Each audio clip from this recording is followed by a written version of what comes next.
Hi guys, welcome to the Improvement Season podcast. It's me, Steve Hall, and on the other end, slurping on a drink, a beverage. What's in that Flying metal power container? energy drink this time. Flying power. Yeah. I was at Aldi. So my Monster was actually empty. And I think, so for me personally, the ones that we have access to here in Germany, I think that the green one is the best one so far that I, once again, had access to. Yeah, there you go. I haven't had one in ages. And they were sold out for obvious reasons. Why?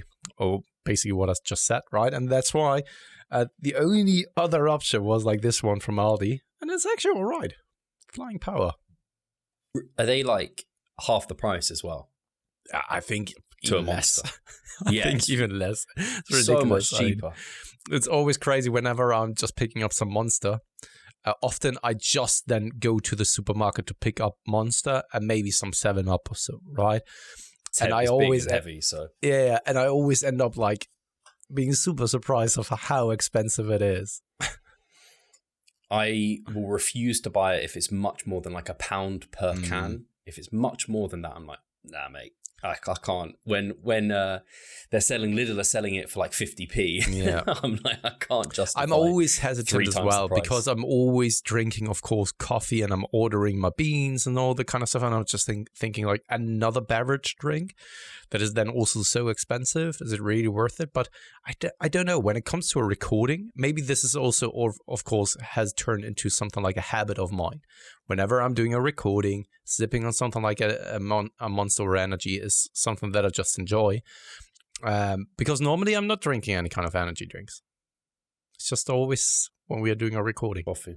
Mm-hmm. When you told me this, I was like, you're combining like something you enjoy with something you don't enjoy so you can get through it. I was like, you dislike talking to me so much. You need to incentivize yourself. But that's the only thing that I don't enjoy is when I'm on other podcasts. Sorry for all of the people. Oh, really? Yeah, no. I mean, I'm not too concerned about it, but most of the time it's just like, often you just repeat yourself with all of the things that you already said here on the Improvement Season podcast, and there's nothing new and refreshing that you put out there. That's why I always then think, why are you trying to, or why are you repeating yourself? I think that also when it comes to content production, it's so often just the same thing, just spin or put into a different kind of gift paper, wrapped in a different kind of way. For sure. Some people have a very, very nice touch to it. They do a great job in maybe communicating it, maybe much, much better than anyone ever before. They are also bringing in some very good and new ideas into the mix as well. And that is something that is, I think, super refreshing. But I don't need to listen to, and this is even just regarding myself, right? I don't need to be on other podcasts when it's the same thing that we are already talking through. I will be devil's advocate and say potentially reach new audiences, and also people like I think the same thing about me, but I'm surprised when people tune into podcasts that I'm on, but they get little insights and there might be little things you say that you don't touch on so much here, and then that's just like, oh, I really connected to Pascal on that point. Yes, I see that. But also there, without sounding too dickish, how often is that actually the case? That the podcast host that gets me on, for example, so I'm a no-name, right? So I'm probably not on something like Joe Rogan, where then maybe you have some very, very cool and interesting communications or discussions or so. Most of the time, these are people who do it on the side and who just do it because they want to, which there's nothing wrong with that. This is how our podcast started as well. But I think that it doesn't really set that podcast apart. And I think if you put yourself out there like this, you can always find something that is a little bit different, right? And if you do that, then I find it very, very cool to be on, right? Talking about things that you normally don't talk about. But if it's just, once again, basically the same things that we are talking on here, I'm transparent. I'm open and honest with everything. So it's not that I will probably say anything on another podcast that I won't say here as well. Basically, I'm trying to encourage all podcast hosts now to reach out to Pascal and force him on your podcast, because you could be the next Joe Rogan and you could explode Pascal's name, just like when I started, had a really shitty setup. It was a pretty small audience, but I reckon we've set some people up or helped some people's careers in the industry, and it's only good for your name. You'll look like an authority if you're interviewed by a podcast host. So yeah, you never know, Pascal. Like, don't. Maybe I'm too pessimistic when it comes to that. I don't know if you turn down going on other podcasts. I have no idea. I don't know how often you're even asked. So it's just making me think. I'm not being asked often. I'm not being asked often. But often I decline, actually. So this is not a discouragement for people trying to get me on. Like, honestly, it's just don't get me wrong. Don't get me wrong. I'm flattered. I'm honored, and all that kind of stuff. Yeah, I hope that we people need to build understand. the Revive Stronger name. We need more. We need to get you out there. Yeah, but when only like 50 people are listening to that podcast, is that really worth it? I don't know. I'm disappointed, Pascal. What can I say? I know. Sorry for that. I know you're very tight on your timings and you get up very early. And I'm like, I'm halfway through my day and you're like, you've already finished a day. That's the thing. I can always take this as an excuse. Like, I have 2 kids at home, don't have any kind of time for that. So it's an excuse now. So I know if I need you're right. I mean, thing is, ever since my prep, I'm always getting up at around 4, 5-ish in the morning, which is before my actually gym is opening. This gives me sometimes the opportunity to then and not only listening to my check-ins and taking the notes and all that kind of stuff, but already getting to work and do some of the check-ins before I'm actually then heading off to the gym. And that is before 6 a.m. in the morning. So sometimes I'm getting up 4 a.m., immediately get to work. That's how I normally do. I've changed how I do my check-ins now. Not that this might not be interesting to people, but I find doing 5 in the morning before training, and then 5 for the next day in the evening. So I like splitting it that way, and then it just like, and then in the day, training, content production, emails, programming, podcasting. That seems to work quite nicely for me.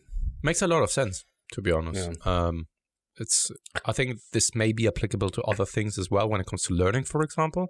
Yeah. If you chop it up into small pieces, you can probably get much more out of it and have a much more productive time during that, instead of like doing one long ass session of trying to learn. And that's the same there as well. I think that you're probably able to provide much better service when it comes to just chucking it up into pieces. I would get fatigued after, like, if I do 5 like recordings in a row, check-ins, I'm just like, whereas when I've got just 5, I'm like, yeah, I can give, and I want to give, and yeah, it's quite nice that way. And it can be very exhaustive, to be honest, because you, of course, need to actually then look at the data, interpret it correctly, and then, of course, be concerned about or care about the individual as well. You can't just like give out cookie cutters recommendations, say like, this is what you have to do, without taking into consideration who you're dealing with as well. And I think that's most often maybe even overlooked. That's why the way that we do things at Revive, we kept our client roster numbers at a specific point. And that's always why I'm surprised when other coaches are taking on like, I don't know, 3 digits or 3-digit numbers of clients. That is, or even like in the higher 2-digit territory, are already like, how are you doing that? I mean, just theoretically speaking, if you break it down, let's just say you have only a 40-hour work week, right? That will mean, so let's just say that you have like, I don't know, 80 clients or so. How much time do you really then have for each and every single one of those clients if you have a 40-hour work week? It isn't a lot, right? It really isn't a lot. And that's why. But this is always coming back to how efficient you are, what your style of working is, and what the client also was willing to sign up for, right? Some people just need instructions around macros, and that may be very quick. Just a quick look at the spreadsheet, everything, all the indicators heading into the right direction? Sure thing. Here it is for the next week. But just for the style, just the coach just checks their algorithms are working. Yeah, exactly. All my formulas.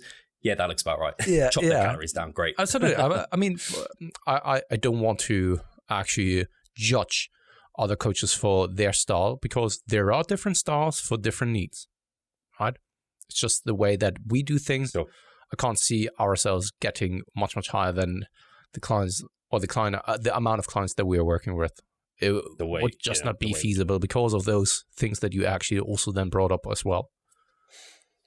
Yeah, when I think about like competitors, I literally have someone posted on my story today, Nick, and I was just going over his posing that he sent across, just some photos, and then I stopped his check-in and I was like, shit, I've been talking for over 15 minutes because I ended up just like going over and assessing every single pose, and I'm like, man, if you have triple figure clients and maybe half of those are competitors, geez, like what the hell? Yeah. I can't even imagine how you could deal and give them value. Like, they take a lot, competitors, particularly like with all everything that's involved with that. But anyway, I don't know why I started talking about that really. I was going to say you're like Jared on podcasting, because he doesn't like podcasts either. And I'm constantly chasing, because people love hearing Jared. They love hearing him. He has a nice different spin on things. He talks very well.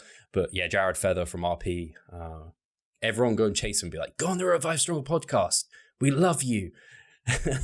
But maybe this makes him actually even more getting into a defensive style of like, now definitely not anymore. So don't, or if you do it in a maybe reverse psychological manner of like, Jared, I don't ever want you to go onto the Revive Stronger podcast ever again. I've listened to your episodes. Please never ever go on again. Everyone just needs to that does the trick.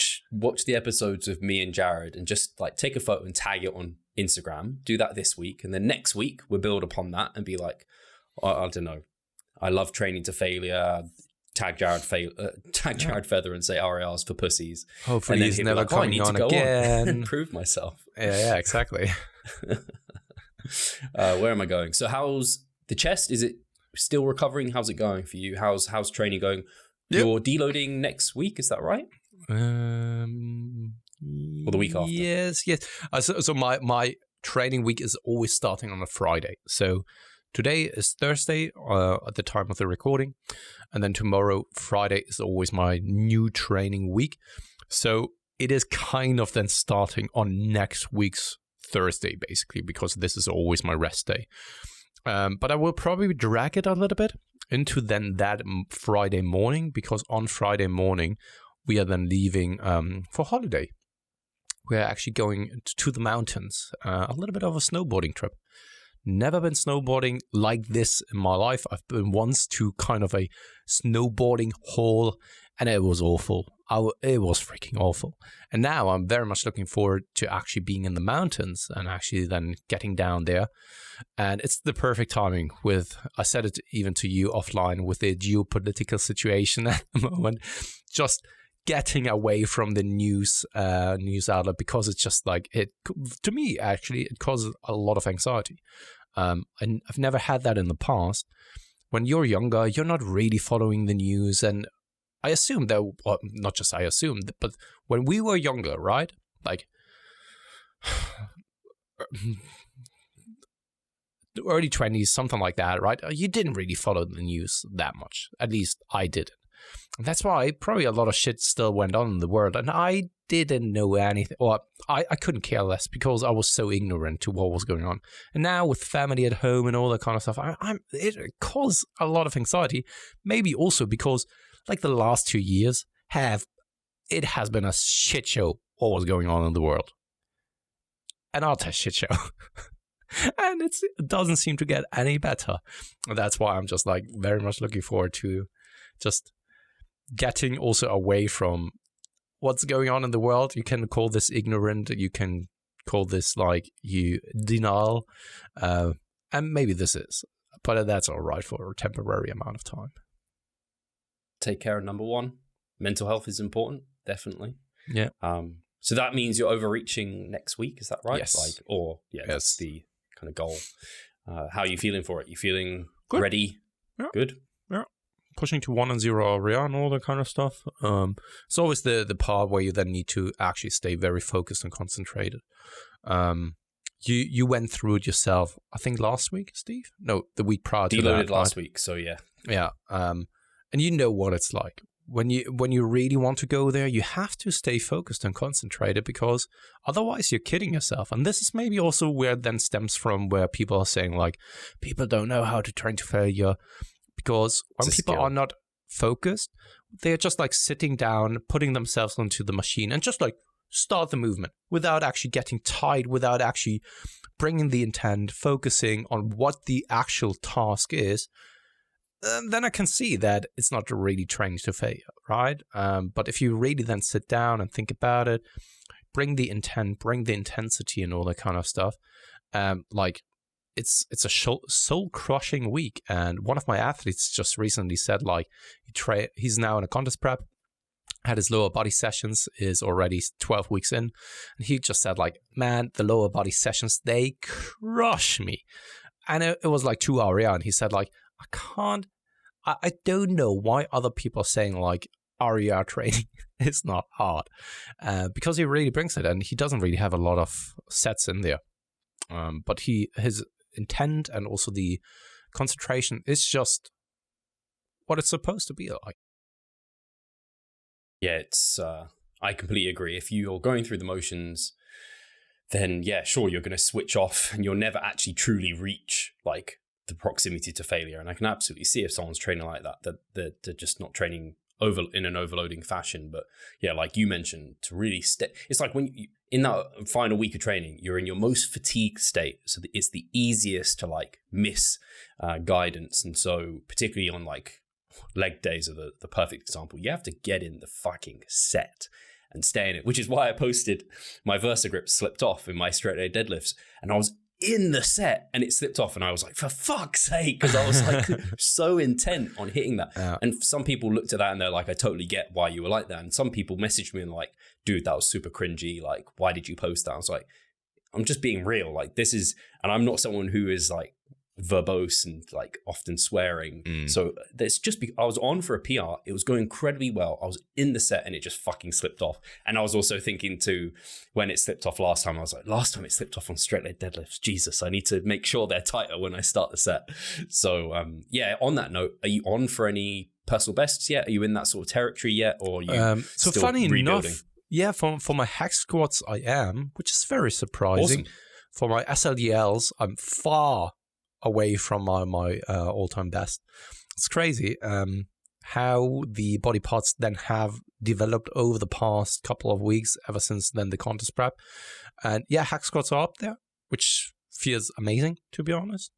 And then also back movements, like pulling movements, they are very, very good at the moment. And then, of course, chest needs to play a little bit of catch-up at the moment, which is not really surprising. But back and quads, they are getting there. Hamstrings, not so much. But the thing is that on the leg curls, for example, I'm as strong as this is where I hit PRs, which is weird because leg curls are always kind of I don't know. I would say that this is a movement that is a staple for many people in their hamstring arsenal, simply because you don't really have a lot of options, especially then for knee extension and knee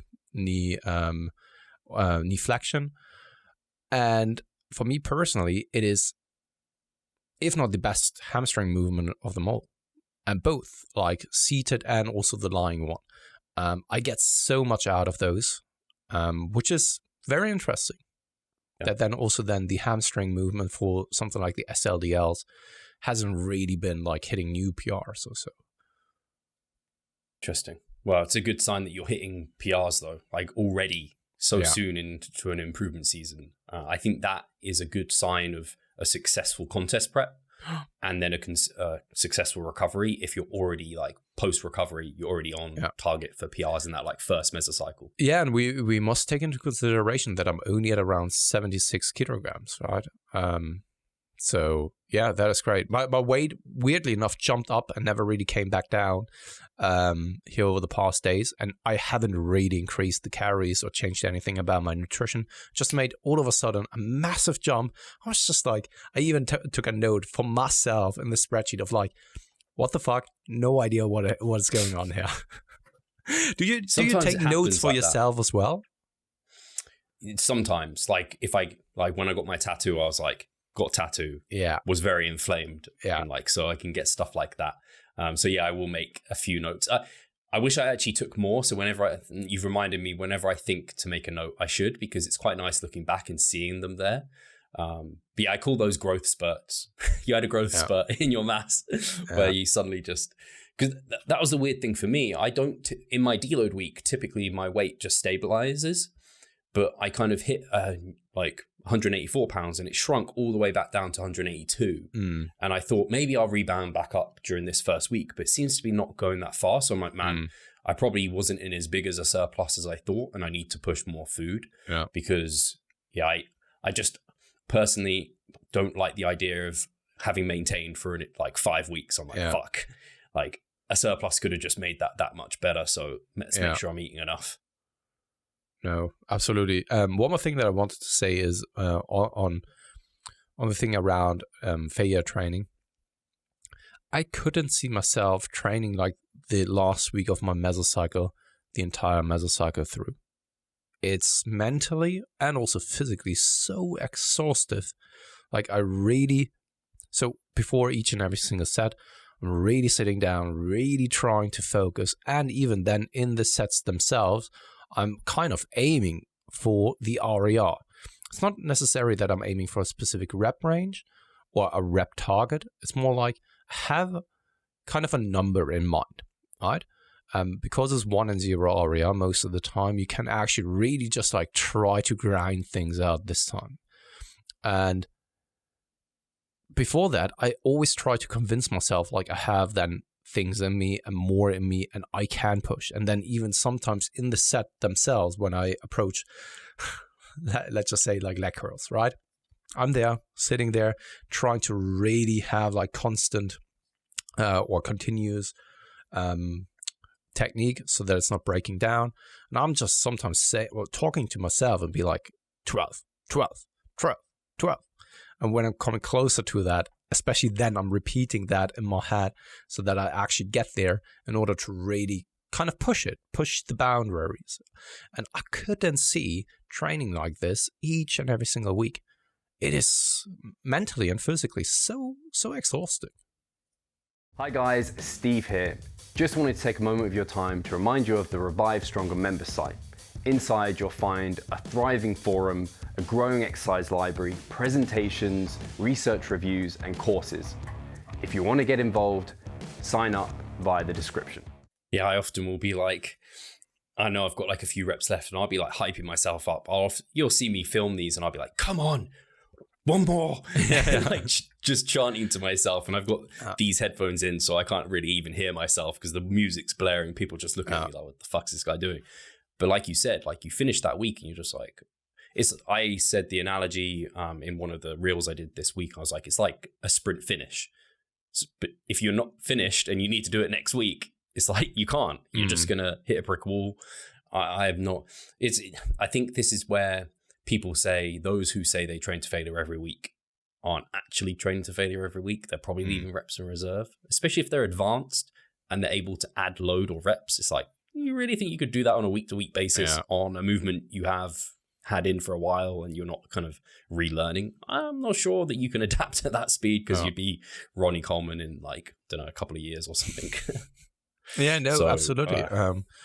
And that brings us, though, back to the thing about like, is it really necessary to then differentiate or bash other people for the way that they train? No, right? It's about, once again, also personal preference and what you, and kind of also their personal preference implies that, but what you enjoy the most. If you like to push it, right? And you're leaving some reps in reserve, but you don't call it reps in reserve, it's all right, right? And if you are someone who's just like, okay, I'm doing I don't know, I'm really pushing it to failure, like really pushing it to failure. And that's just what I like. Totally fine. For me personally, just my personal preference and the way that I'm set up, I know that I couldn't do it. And maybe, I don't know, it sounds wrong, but this is maybe then the hardcore approach when you really, really, really can push it. So to know that you couldn't repeat it the other weeks, to me, that is way more going beyond. I wouldn't call it hardcore, but going beyond what you're truly capable of recovering from.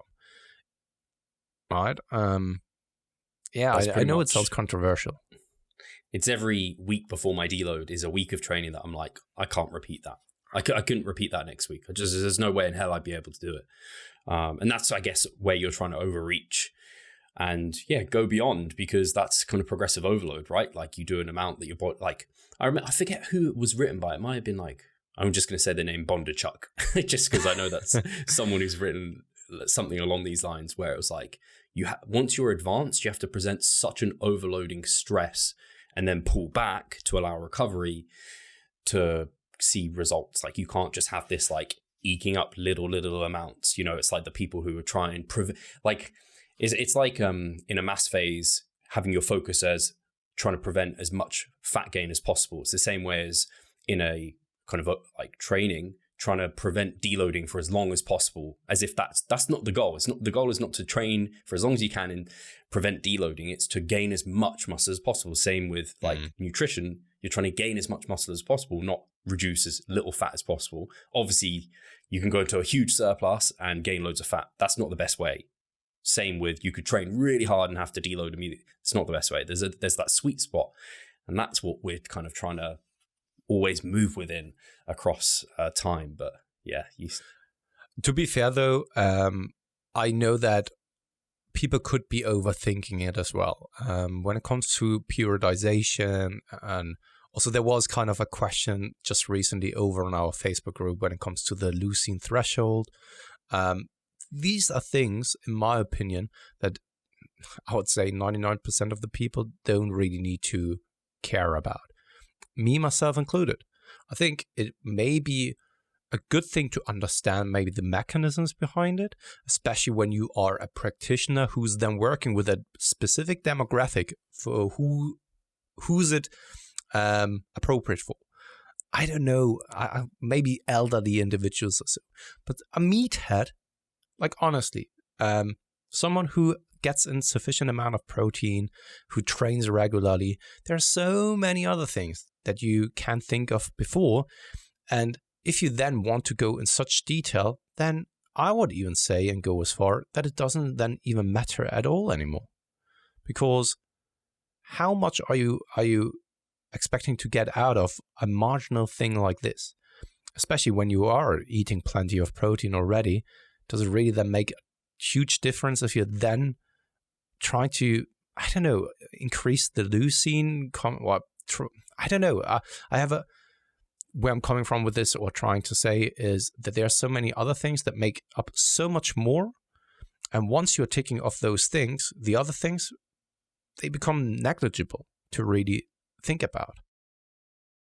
Absolutely. This is when I saw this comment, I commented there, and I didn't want to say, I wrote something like, this is what Pascal is saying, but then I deleted it out and I just said it because I was like, I don't know if this is actually what Pascal is saying, but I think it is. And it's essentially, if you tick off the big rocks, you get these things done, you take care of the details that you don't need to fucking worry about. You're eating a mostly high quality protein sources, animal-based diet. You split that between 4 to 6 servings in the day or what have you, relatively evenly. You've taken care of all the leucine shit that you don't need to then worry about. Like, don't stress about those small details. I think it's an equivalent would be in training, is like training at long and short muscle lengths and shit like that. And banding movements or not banding them. It's like, well, if you auto-regulate your training volume and you pick movements based on like good SFRs, you're probably going to like get the right mix for yourself within that. It's like when someone tries to find the perfect movement for the quads. It's like, but if you have like a leg extension, a squat, a leg press, you've probably got the perfect movements. You can't find a perfect food. You've got the perfect diet as a whole. So yeah, I'm completely with you there. People focus sometimes too much on these things that if you do the big things right, you take care of these little things, and then you free up your mind for de-stressing. Or I think in the past we've talked a little bit about, or often about it already, that with time, or time cures anxiety, and also with time and knowledge, I actually reverted back to more the fundamental things and making things way more simplistic overall, instead of spicing things up, making things way more complex. Whereas many people would think or imagine that once you are advanced, you're then even taking more care of those finer details and getting more into those smaller details and all that kind of stuff, which in reality, that's not the case, at least not for me, because I've realized and I could value those things accordingly, where it's like, at first you start, right? And you have, I don't know, take the energy drinks. You have like a bunch of energy drinks in front of you. You never had an energy drink in your life, you never heard about those brands. So you can't really tell what energy drink is the best one, what's the most expensive one. To you, this all just looks like energy drinks. But then with time, you actually get experience or gain experience, and you can categorize them much, much better, and also then put kind of value in them and create kind of a hierarchy of needs for yourself. And that's the same thing when it comes to training and nutrition. With knowledge and experience, I was able to tell, like, okay, this is way more important to focus on and way more important overall than all those smaller minor details. I was able to just like categorize things a little bit better and how important things are overall. And I came to the realization that instead of like putting a lot of time and effort thinking and concerning myself with those small details that don't really make up a lot of a difference, I was valuing them and giving them way too much attention overall, when in reality, I should have given way more attention to those fundamentally important things, weigh them much, much higher in my priority list. And if I still want to learn about other things, then put some attention to it, but not have an equal distribution or maybe even more distribution to those smaller details, when in reality, they only make up like a super small, negligible percentage. And that is where I'm coming from, and this is also what I've realized for myself, and I'm trying to more and more so provide for my athletes as well, of like, why are you focused on, I don't know, something like meal timing if you can't even hit your protein targets for the day? Just a random example, right? Or someone who has issues hitting the caloric target for the day. Right? And so many people are already struggling with hitting the caloric target, having a proper execution, bringing a good intent, and taking care of their sleep and recovery management. As long as these things aren't in check, you don't really need to concern yourself with losing threshold. And once like you do take care of those things, losing threshold also doesn't really make any difference anymore. Yes, normally taken care of. Yeah. And like you said, it's only really a specific population that then maybe could look into that. And maybe, I don't know, people, I think once they're at our level particularly, but I don't know at every level, but I could say at our level, because there is like everyone, you hope you're doing the basics, then people get fascinated by little, like learning little new things. And so they look like they're presenting a lot of time and effort on those, but they're hopefully doing a lot of, like you just mentioned, all that shit in the background really, really well. But it's ultimately the consistency with the big rocks that have standard fundamentals, and they're fundamentals for a reason. And that's where your focus should mostly lie. And if you're not focused well enough on that, you aren't nailing it down well enough, you don't have any reason to look deeper into things. It's only going to distract you. And maybe some people want that distraction, but that's not a good thing. It is missing the forest for the trees, quite literally. Yeah, absolutely. And also another saying would be putting the cart before the horse. Right? Yeah. That is actually what is then taking place and happening. And we brought up and talked about the Natty News Daily here last week already. Leroy also brought him up last week. He made a very good post about, for example, squatting and going back to the heavier compound lifts and stuff, right? And that people try to come up with new ways of doing a specific movement and hitting the muscle groups accordingly. And I think that there is definitely some room for it in experimenting with certain movements and especially optimizing the SFR when it comes to that. So me personally, I do prefer something like hack squats or leg press or whatever over back squats, just from an SFR perspective. And many people would benefit from that as well, because they're simply not really built for something like back squats. And this is just like an overarching example. But he also made a very good point that too many people are looking for alternatives, substitutions, when in reality you have everything in front of you that you already need in order to construct a very rock solid program. You don't need to reinvent the wheel and come up with new fancy ways of doing things and program things and all that kind of stuff. And probably there is a way already for you to make use of those exercises that you have access to in order to create a very rock solid program for you, where you get the most out of the stimulus to fatigue ratio and the exercises that you are choosing. And that can consist of something like, I don't know, very simplistic program, let's say push-pull legs, with maybe 4 or 5 exercises per session in there. Instead of like having 8 exercises, then it's like you said, hitting the muscles in a shortened, lengthened position, whatever, right? I don't know. I think people often think that they have to, it's like that old bodybuilding mentality, like go hard or go home. They have to hit the muscle group in every single function, in every single length within that session. So it's the old, like, I don't know, doing chest decline, incline, flat, fly, like every single movement that the chest can possibly do, doing machine, dumbbell, doing everything, so that you've kind of covered all your bases. Like, but you can cover all your bases within a week or within different mesocycles. Like, so long as you come there at some point, you're kind of getting, you don't have to hit everything in every single session all the time. I think that's what people often get hyper focused on as well. And it's like, people ask me with, when I trained from home, I was like, they're like, do you think you're getting better results in the gym than when you trained at home? I was like, to be honest, I don't really want to think about it too much, but I'm going to do everything I can to maximize my results from home. You just have to be smart with the equipment that you've got. And again, like you said, like we come back to, as long as you know how to, like auto-regulating your training volumes, kind of pushing stimulus versus fatigue, having a focus on that. And like a lot of it boils down to that. And if you're managing that well and you have a good idea of that, like you can get very good results. So yeah. I need to correct myself, because otherwise it would bother me and haunt me to the day. I think it was Cole, not Leroy, who made that post when it comes to that. Yeah. Oh, Dan. Yeah.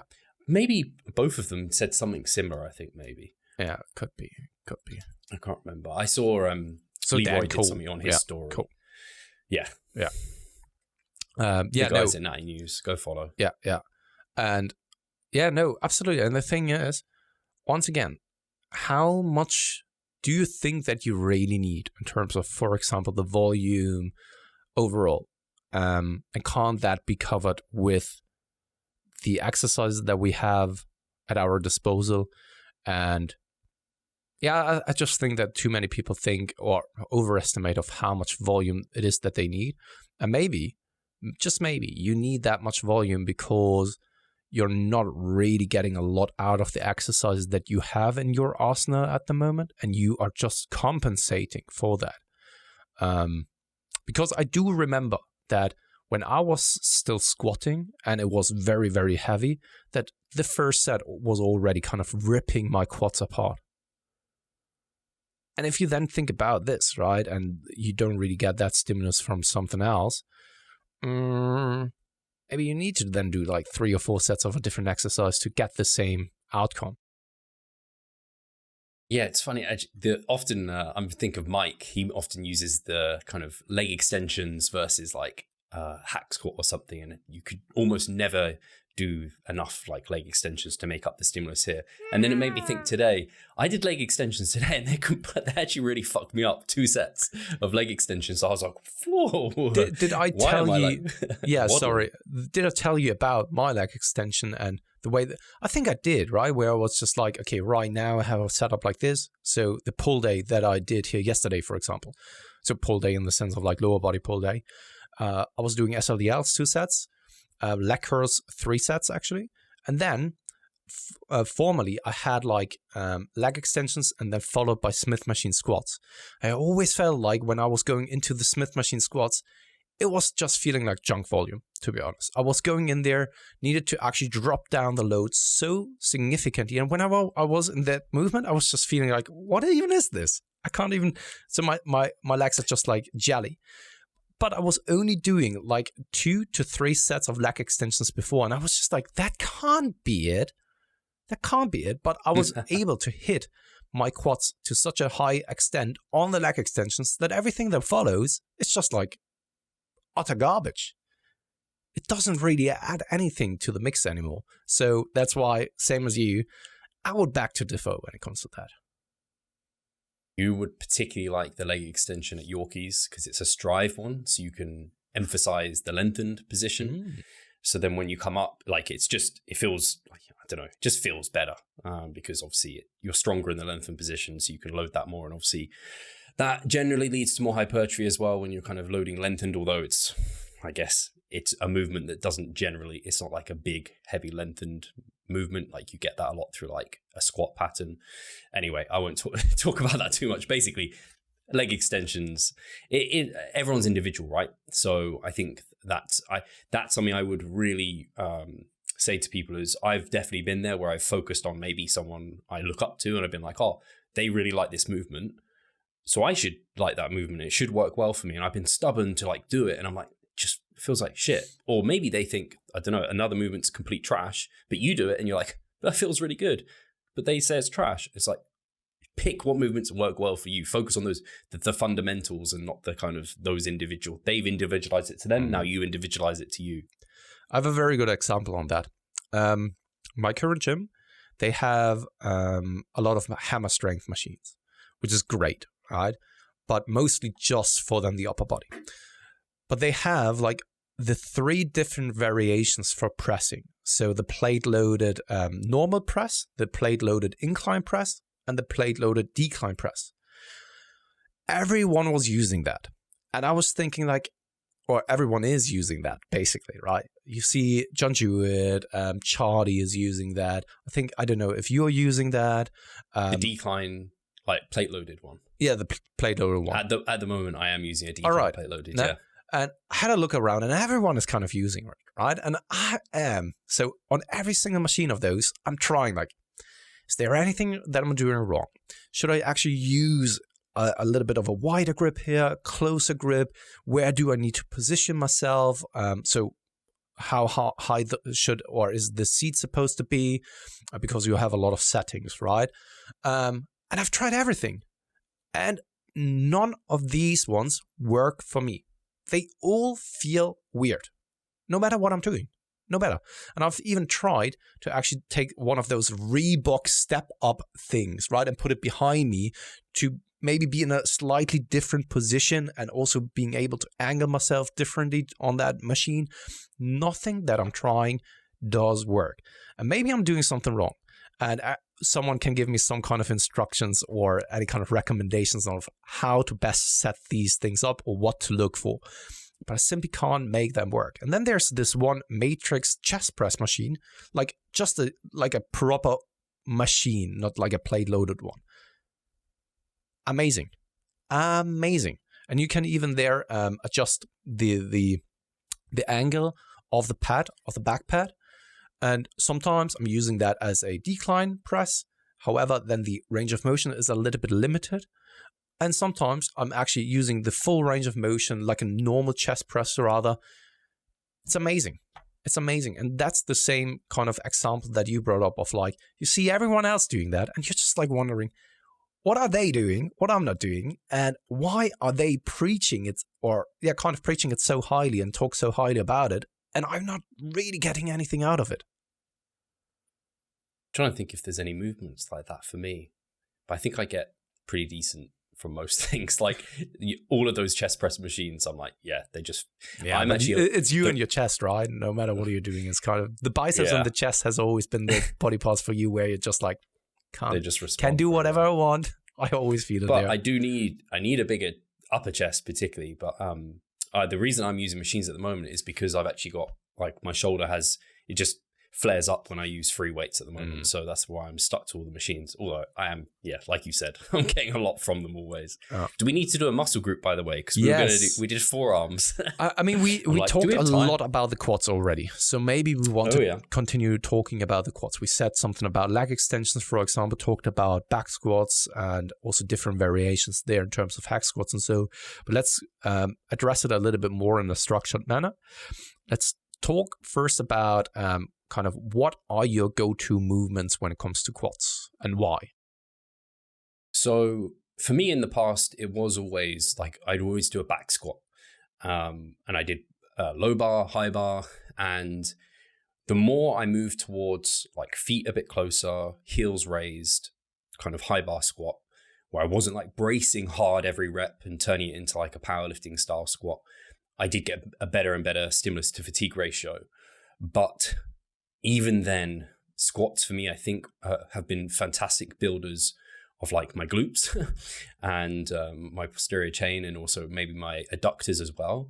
Because when I haven't done them in a while and then I come off them, those are the areas that I feel completely shredded and like beat up. Whereas my quads, I've just never got, and it might sing true to why my quads maybe lack a little bit. They also aren't the best shape.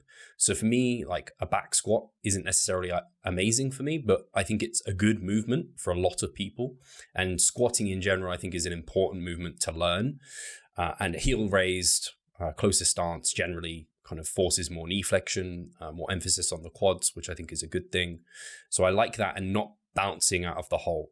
I think that's a good thing. I don't know how, I feel like I should diagnose the quads better than this, but I've just jumped in talking about squats. But I think you can get a squat pattern, I think is important. So whether that be a pendulum squat, hack squat, back squat, like whatever you want to be doing there. Wouldn't recommend front squats generally, just because that chokes you and fatigues you too heavily. But if you're doing a squat pattern, back is the limiting factor I've found. Yeah, I just don't have the mobility to really get into like a good position. Like I remember in the past, front squats are great for the quads. Like people said this. I'm like, man, the limiting factor is never my quads on a front squat. I mean, you could also then do something like a Smith machine squat and stay very upright and basically then mimic the same angle and all coming from something like a back squat or something. Even a hack squat is also kind of very similar to that as well. Hey, Pascal here. I just quickly wanted to remind you of our online coaching service. At Revive Stronger, we put a huge emphasis on the personal aspect of our coaching. And if you want to take your physique and knowledge to the next level, hit the link in the description below. So yeah, I would just say generally a heel raise so you can get maximal knee flexion, sit nice and deep into it. One thing I have noticed sometimes is people sit so deep and they're so focused on full range of motion. They might still have their heels down, they might still not round their lower back, but their knees travel forward and then they travel back. So they're getting knee extension and then they move into just hip extension. So what I found for me personally is when I do that, it ends up moving the emphasis to my glutes and off the quads. So I tend to hope that people can keep knee extension. And once knee extension is kind of stopped or isn't, basically I don't want them to come more into hip extension. So I kind of keep them knees traveling forward and sitting nice and deep into the movement and not bouncing at the bottom. Absolutely. So I will continue touching on that as well. I think that I don't need to repeat the things that you said, but this is one of the things that I've written down as well, like things to avoid.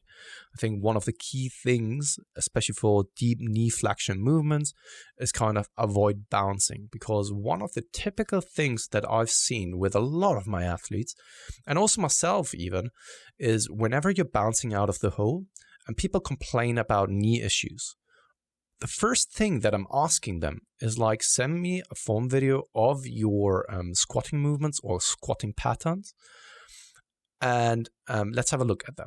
And what you often then see is that they are bouncing off out of the hole, and if they remove that, come nice and slowly into the hole in a controlled fashion, pause there for a slight second, and reverse out of it, most of the time, like I would even be confidently say like 90% of the time, you are fixing then the knee issues with that.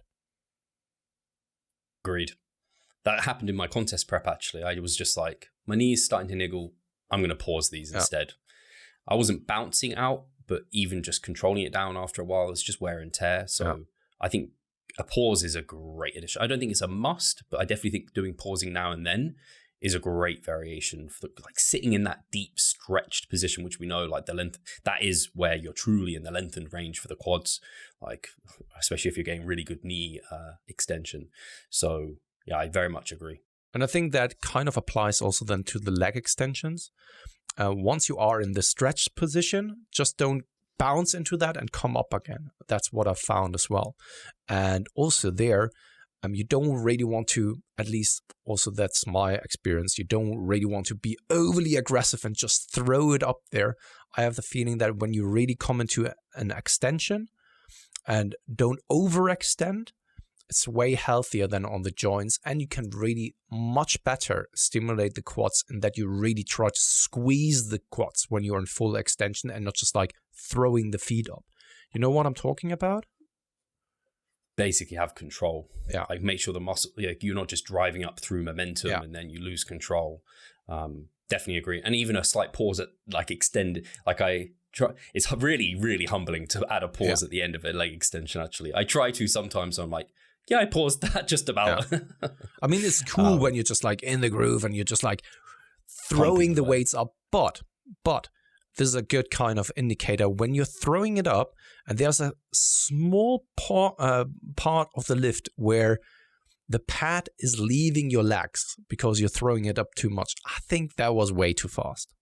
You know what I'm talking about? When at full peak contraction, you actually don't have any kind of tension on the quads coming from the weight anymore because you just threw it up and then it's falling back down on your legs again. That is something that I would avoid. Yeah. I agree with that. In terms of leg extensions. Yeah, leg extensions. You can talk about leg extensions. Yeah. Are you using any kind of substitutional exercises for leg extensions then? Or is it something that you always have in there? Do you think that something like deep split squats or so, some kind of good kind of substitution for it?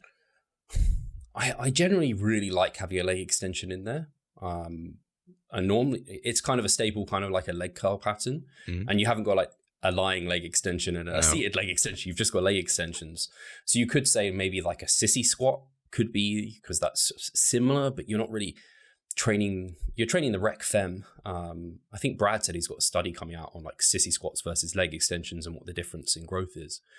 And I think it's an important movement to have in there because you're not training the shortened position with other movements. Like if at the top of a leg extension, leg press, a squat, like there's no load on the quads. Whereas at the top of a leg extension, that's where that's the most challenging part often. So I think that is really good. And also, like we both said, the SFR tends to be really favorable, and it's just a nice way to just add in a bit of volume without, like, it's just not very fatiguing. So I like it. It's just like, you need a bit more quad volume, but you don't need like another set on back squats, or maybe if you did another set on back squats, it's just going to be your lower back that's fatiguing. So let's chuck in some leg extensions. So I do like having them in there most of the time, actually. Same here. I actually sometimes am hesitant prescribing them twice per week. Because I know that people would give you that look like, why do I have like leg extensions twice in there? First off, there aren't really that many great substitutional exercises that are similar to the leg extension. And also from a stimulus to fatigue ratio, they are very, very good overall.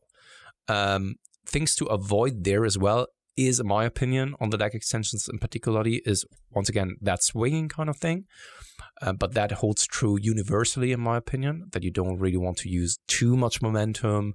You want to have control over the weight and not the weight over you.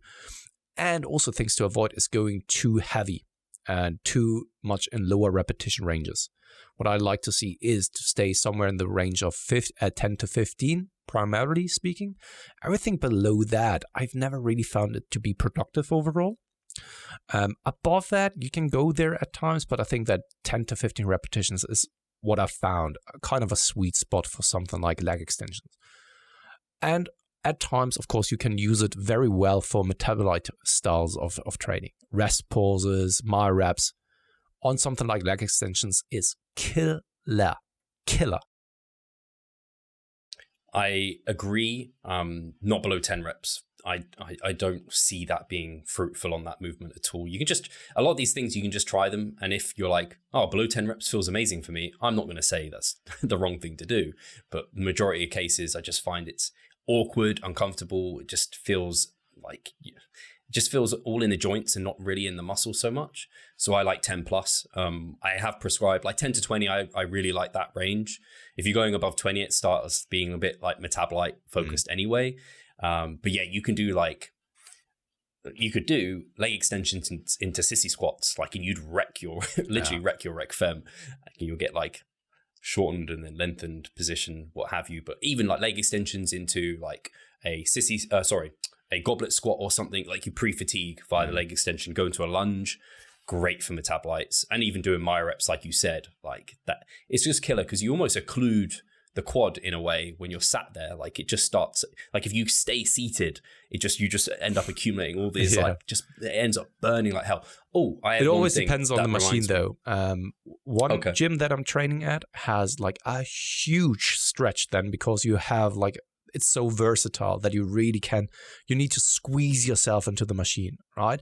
Whereas the other gym, the Matrix one, is quite limited. You still are in a stretch position, but it's not as severe as the other one where there's like very much knee flexion going on. I just have a thing to avoid, and that is thinking that when the burn starts kicking in, that you're at the proximity to failure. You have to push through. You can push through quite a few like reps that are burning the quads before you truly hit like your failure reps. Like wait for it to reps to slow down. This is what we've talked about. This is the moment where you're then starting to curse and talk to yourself, and everyone else is looking weirdly at you. But yeah, I've seen people, they kind of feel the burn kicking in and they're like, oh, I must be really close to failure, and they stop. It's like, probably quite a bit. This more is though, because we're talking about the quads, I have the feeling also they're nearly universal to each and every single quad movement, that you would be surprised of how far you actually can push it. This is a common phenomenon, especially on something like hack squats or leg presses, that people start or end the movement way too early. They would be surprised of how many more reps they could grind out. It's very awful. It's painful. It requires a lot of focus and attention and concentration, but you would be surprised that you probably could squeeze out 3, 4, 5 repetitions more at times. Yeah, I agree. For most people, I like to see quite a grinder on all of those, like especially on like a hack squat. If they aren't grinding like mid rep, that's where it gets super hard, assuming you're not like throwing on bands or something to accommodate through it. But that generally is like, they come up quite a bit. And then if you're not hitting like quite a sticking point and really having to grind through it, I'm like, yeah, you probably had more in the tank. And the same happens like a pendulum leg press. Again, those get like the last few reps on a leg press get pretty, it's like a leg press, they're a bit different. Hack squats are torturous in a different way, but you really know once you've hit like that last grinder rep. Whereas on leg press, you're like, they're just burning. Absolutely. Let's move over then to volume. So what have you generally found to be a good sweet spot in terms of volume? So I do find most people, because the general recommendation is like 10 sets is like a good starting point. And I think for the quads, 10 sets works quite well across the week. I find the quads need, like on average with my clients, at least like 8 to 10 sets. I find that they need maybe like 10 to 20% more volume than hamstrings typically. Like hamstrings are just like a couple of sets less typically. And yeah, I guess that would be my starting point for most people, like 8 to 10. Yeah, so good that you are actually saying that, because so many people are always quoting like generally 10 to 20 sets for muscle parts or body parts. And I think that for the lower body, I haven't really found this to be true when you have a very good setup in terms of like a squatting pattern and a knee flexion, a knee extension movement. And the same then goes for the hamstrings as well. I rather like to be on the lower side of the spectrum, and most of the time it ends up being somewhere around the 8 to 10 set range for me as well. And that is kind of independent of that we have. I don't think that we have ever talked it through together. No. I will say my MRV, that's like my starting point. I will add sets depending on, obviously, auto-regulating it based off recovery. I'm not getting above 20 sets. No, I mean, happening. Often the highest that I usually go to, if anything, right, it's kind of 14, 15 sets. Everything above that is more so then also dependent on the frequency and whether it's a focus area for that individual. So, for example, for, I don't know, a female athlete where they are having automatically more lower body days in there, and we are focusing a little bit more on that. And if you then have a frequency of like maybe 3 times per week for the lower body, if it's only like twice, I hardly ever go above something like 15 sets, because I never really found that people really can have productive sessions in there and that they can recover from it. Sorry, go ahead. I was going to say, it's all, again, often quoted, like 10 sets for a muscle group within a single session is like the most, and then you just get more muscle damage and it's junk volume.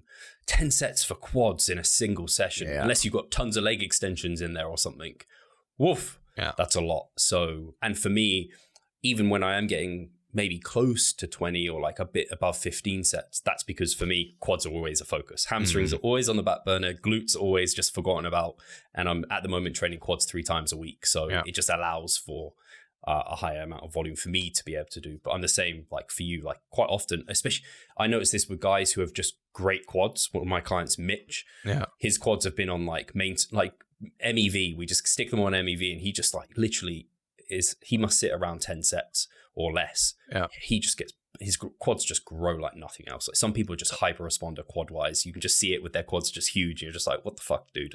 I rather than want to actually take a closer look at the intent and also just the exercises themselves before I'm actually going way above something like, I don't know, 12 sets per week, because often it is more a thing of intent and the execution of the movement rather than the volume, to be honest.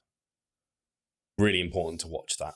It's hard, like your clients sometimes, like for some people they're really good at giving videos, and other people I'm like, I need to see this because like I don't want to, especially you don't want to be adding sets, like you want them to be as efficient as possible in the gym. So I guess advice for someone listening is like record yourself, make sure you are seeing some reps, like probably slow down because you shouldn't need tons, and like you're getting good like range of motion, you're not doing quarter reps, that sort of thing. The last 2 ones, which are pretty straightforward, I think, even based on who it is that we are and the way that we like to program. Frequency is pretty much like 2, so it can vary from 1 to 3 times per week. Hardly ever do I prescribe something like one time per week. It's only with those individuals who really respond well, where it's like, where I'm even giving them that look of like, what? You can only recover like from one session and not even 2, only if we're doing something like, I don't know, 3 sets of leg extensions in there. But frequency, like optimally or most of the time, 2 times per week. If it's more of an emphasis also, depending on the situation, it can also be like 3 times in my opinion. But that's more so rarely the case. Usually like it's 2 times per week. How's it for you? Exactly that. Almost always 2 times a week, sometimes up to 3. I'm not sure if I've ever programmed 4. I don't think I've ever gone that high. And I have done one, like where you said hyper responders or like men's physique guys, where it's just like they have 1 leg day just to keep them at maintenance because they're like, let's just get this upper body jacked. Yeah, absolutely. And then the repetition range is the last kind of one. And that has also been kind of answered, where it's like, I like to be, so at times I'm even prescribing something like 4 to 8 repetitions or 4 to 7 repetitions. It always depends on the situation, but generally speaking, it's like in the repetition range of 5 to 15, and sometimes it can go all the way up to 20 based on something like the leg extensions or whether we are in a metabolite block or not. Yeah, I'm very, very similar. Like 5 to 20 is like the range that I stick to most, and then like 10 to 15 is probably like this where the majority of work is done. Yeah. And even on something like hack squats and leg press, I like to prescribe at times also then 10 to 15, because it is feasible and possible. However, often when someone has a hack squat, or if someone has a hack squat in their gym, I really like to incorporate that a lot and take advantage of that. And then it can also be that I'm prescribing one time at 5 to 10 repetitions, and then the other time at 8 to 15, 8 to 12, something like that. So it really depends on the exercise. I would say that the heavier compound lifts, more so in the lower repetition range, and then the more isolationist and quotation marks movements, more so in the higher repetition range. Yeah, that's exactly the same for me. I rarely go above 15 reps on like a hack squat, but I do like loading those heavy. I think that they're a great movement for that. And then leg press, I don't tend to ever go below 10 reps on those. I don't know if I haven't actually tried that for ages. I don't know why. I've just never really programmed that. It just, to me, never seemed as appropriate. But I do like up to 20. Like high rep leg press is just, well, they give you like a burn like nothing else. Yeah. It's just like absolute torture, but in a good way. So for me personally, when I'm prescribing leg press, it can be in a range of like 6 to 12 at times. However, this comes under the premise that the first set is always aimed towards the high end of the repetition range. And if then fatigue is kicking in, then you're actually then coming down into the lower repetition ranges.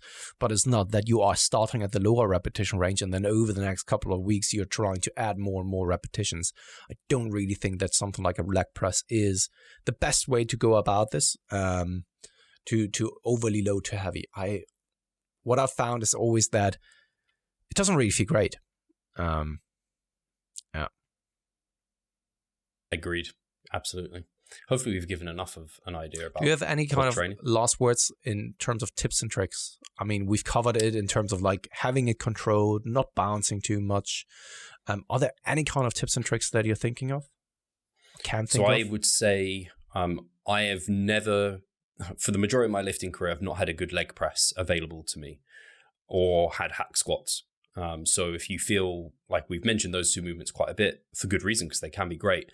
But if you feel kind of like you don't have those and you're like, oh, what the hell should I do? Smith machine squats can be a great stand-in for something like a hack squat. I think they're very, very good. You can have your feet slightly forward. You can really emphasize knee flexion a little bit, and they're not quite as fatiguing systemically as like a back squat. And then lunge patterns, specifically like Bulgarian split squats. You can do those in a Smith machine as well. That removes like balance as a limiting factor, or you can support yourself. And I use those during lockdown. I used Bulgarian split squats a ton when I was in commercial gyms, and all the leg press were just trash. And they can be they can be proper good. They're just like every lunge. It can be a bit painful because they're single leg and tiring, and you want to swear a lot, but they can be super awesome. And then I would say the only other thing is like a squat shoe. For me, it's so important to have a squat shoe and a heel raise. It just makes such a difference for quad training. Absolutely. That's something that we've totally forgotten to actually touch on. And I think that squatting shoes, even that it seems like an expensive investment at first, they will probably last you like 10, 20 years. If you don't wear them outside, such as the other guy at, what was it again, in Vauxhall? Oh my God, you can hear him walking behind you. You think it's like a woman in high heels. And then you look back and you're like, what the fuck? And the guy just thinks this looks like a cool shoe. Yeah, if you avoid wearing them outside, you can actually then wear them for like 10. I have mine since 2013. No, it must have been 2012, 12 or 13. And if you then break it down, how much is it on a monthly basis? What are you paying for that? Yeah, nothing. I've had mine over a decade, and like I just need to change the laces now and then. They're fine. All right. Cool. That was amazing. I like to keep those things up because I hope that the audience is actually getting a lot out of those. And yeah, hopefully someone is creating like a Bible, a Revive Stronger Hypertrophy Bible. Love it. So guys, thank you very much. No, it's Steve's turn. I leave the stage for Steve here to say goodbye. Thank you guys for listening. As always, do subscribe. Do give us a comment, rate us on Spotify, all that good stuff. I think there's something else you can do on YouTube. You can turn on notifications, in fact. Do that so you know when this is coming out. They're always posted at the same time, but why not have a notification so you never forget? We appreciate you as always. And I would say keep your eyes peeled for our newsletter. Pascal's been doing a lot of work on the newsletter. He's going to provide a ton of value in that.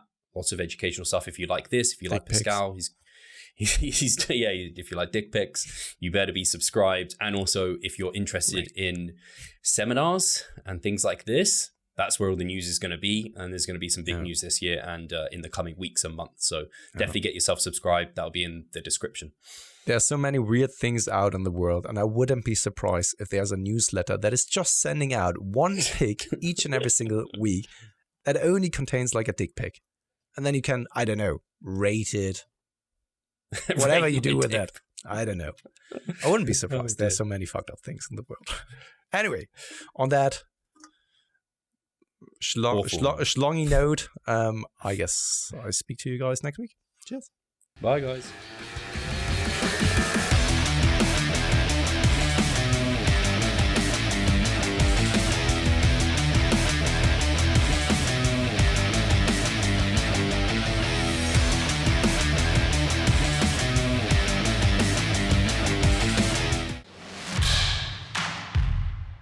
So I'm Steve Hall, founder of Revive Stronger and a coach of Revive Stronger. My name is Pascal Steve. I'm the co-owner of Revive Stronger and also a coach, of course. Revive Stronger has probably been going solidly for 3 years, roughly about 3 years. Revive Stronger, to me, it is becoming kind of my child, my foster child. It's the gathering and getting together of like-minded people. We've been expanding the coaching team, which is helping us help more people, but each coach can only help a certain number of people. Right now, it's all over the place. We have YouTube, we have Facebook, we have Instagram, but there isn't that community aspect behind that. And so the next step for us is developing a membership site. So basically, we want to create a family and a community that is then benefiting from another. A really cool community for people within our little niche is going to be a website. They will get early access to our podcast. You can access us, ask us questions. The community aspect, we have a forum there. You can ask questions, but also you can log your journey. There's also going to be courses on there. Courses, presentations on different topics. Discount of past seminar footage. We will log our journey as well. We'll start vlogging. We're going to have documentaries. Our entire athletic journey. Furthermore, they get access to an exercise video library.